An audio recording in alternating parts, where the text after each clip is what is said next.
Hello, welcome back to the Wizard Den. Today, I'm here to speak about shadow work. What is shadow work? Now, it sounds elusive, it sounds mystical, but it's really not. It's very simplified. It is just working on yourself, doing the hard work, asking questions. Why are you traumatized? What promotes it? How do you feel? What promotes this feeling? What initiates this feeling? What triggers it? Asking all these kinds of questions. I will make a separate video in the future describing ways to perform shadow work, but right now we're talking about what it is, okay? Now, witchcraft has coined this phrase of working over your traumas, growing past your disfiguring, qualities, right? As shadow work. And it sounds more mystical than it really is. Simply put, it is essentially just for working out your problems. Now, you have problems in your mind. Now, you're going to have to overcome things like trauma, things that you have neglected for years, your self-confidence issues, things that trigger you, find out why, figure out why things make you mad, why things make you sad, why things make you happy, what things are triggering all these different feelings. And you have to overcome these things. Social anxiety, depression. Honestly, for my shadow work a long time ago, I was dealing with social anxiety. I have autism, and I used to be very quiet. And I actually got out of that by doing my own version of shadow work, which was doing the hands-on work. What I did was essentially I would go and force myself into uncomfortable situations. That's really what shadow work is, putting yourself in uncomfortable situations to grow. All right, now I did that in a real physical form instead of a mental path working type of form. I actually went out and I would communicate with people. I didn't feel comfortable doing this. I was very nervous, I was scared, I was just stuck. And I forced myself to go out there in these uncomfortable situations so I could grow and get past this.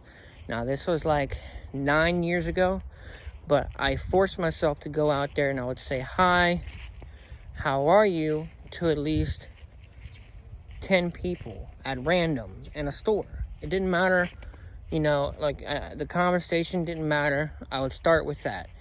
And that was really hard for me, because I was nervous of them, creating a conversation off of that. But then later, after I got comfortable with doing that, I took it one step further and took it up a notch. I started to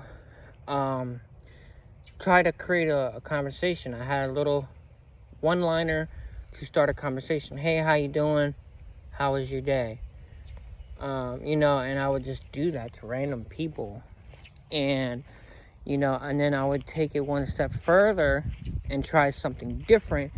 And, I kept evolving on this until eventually my social anxiety was at a minimum. And then I had to work on my depression. And for my depression, I had to look inward and find out what was making me so sad, so depressed. And that's personal information, so I'm not going to release that on here. But, I had to start asking certain questions.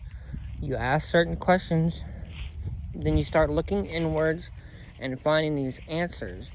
And then once you find the answers, then you have to ask yourself, how can I fix this? And you come up with 3 different methods in which you can fix this. One of them being a physical manifestation route, and the other 2 being mental. Or if you can do 2 physical, do 2 physical. But it doesn't matter. You have to figure out ways to combat your inner struggles, okay? And then you also have to be honest with yourself. You have to have a sense of self-awareness. Am I being a dick to other people? Am I being hard to communicate with? Am I, you know, a very weird person to have conversation with? Am I easy to have conversation with? Am I conceited? Am I arrogant? Do I always force my opinion on others? Do I constantly get feedback that, people feel like I'm pushing myself onto them? You got to pay attention to what others say about you as well. If people feel like you're constantly arguing and fighting with them, instead of fighting that, look inward and figure out why people feel that you're constantly fighting with them, and fix that about yourself instead of trying to fix other people's opinion of you. Fix yourself. And this is what shadow work is. It's doing the hard work. But of course, you had to find a term for it to make it more appealing. And that's what shadow work is called, shadow work for. But it's in no way, shape, or form easy. No way, shape, or form is it fun. But it is 100% necessary. Especially if you want to overcome blockages that will be getting in your way all throughout your occult practices. And just your life in general. You want to become a better person. Want to become an easy person to communicate to. Want to become a trusted individual. Somebody that someone can trust and feel comfortable around. People should feel comfortable enough to come up to you and tell you how they're feeling, or how, their day went, or if they need help, they should be able to come to you and communicate with you. But if people aren't doing that, it's because they don't feel comfortable around you and they don't trust you. So that in itself is a beginning to what you need to start working on, period. You need to definitely, there's always something to fix. You are never going to be perfect, and there's always going to be something you can do shadow work on, period. That's just if you're being real. If you're not being real with yourself, you're going to think too highly of yourself and think that your traumas are all fixed. Trauma doesn't go away. It just gets mended and healed. And even when it's healed, sometimes it will come back up. That's the reality of how these things actually work. So it's a constant healing and constant working with it and improving and growing. But this is part 1 of shadow work. All right, peace.